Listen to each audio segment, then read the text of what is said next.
ठिकाणी आवर्जून उपस्थित राहिलेले आदरणीय माननीय माजी विधान परिषद सदस्य ॲडव्होकेट आरजी अप्पाजी रुपनवर यांना विनंती करतो की आपण या ठिकाणी व्यक्त व्हायचे।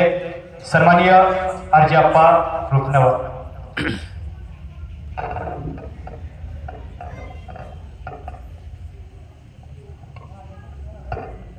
आज आपण ज्यांचा सत्कार करतोय,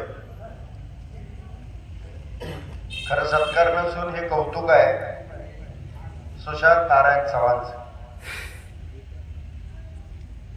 या कार्यक्रमासाठी उपस्थित असलेले आमचे मंत्री शिंदे वकील साहेब, भगत साहेब, सरपंच शिंदे साहेब, माजी सरपंच चंद्रकांत शिंदे साहेब, आप्पासाहेब रुपनवर, व्यासपीठावरील सर्वच मगर साहेब, मान्यवर आणि समोर बसलेल्या शिंदेवाडी गावातील बंधू भगिनी,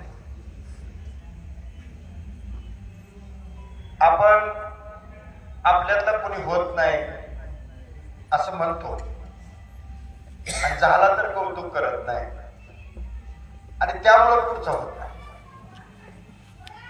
कौतुक ही अशी गोष्ट आहे की या झाला त्याच्याबद्दल कौतुक, त्यांच्या कार्याला शुभेच्छा,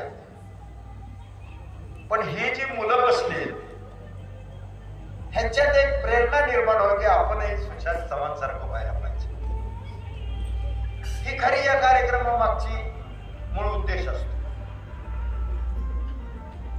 आपल्याच अंगा खांद्यावर खेळलेला, आपल्याच गावात वाढलेला मुलगा दिल्लीच्या मंत्रालयामध्ये जातो, फार आपल्याला तहसीलदार झालं, साहेब झाला पोरगा, कौतुक वाटायचं। पण तुम्हाला मी सांगतो की डायरेक्ट कलेक्टर आणि त्याच्या पुढची रँकची गोष्ट आहे। म्हणजे आता साध्या भाषेत सांगायचं झालं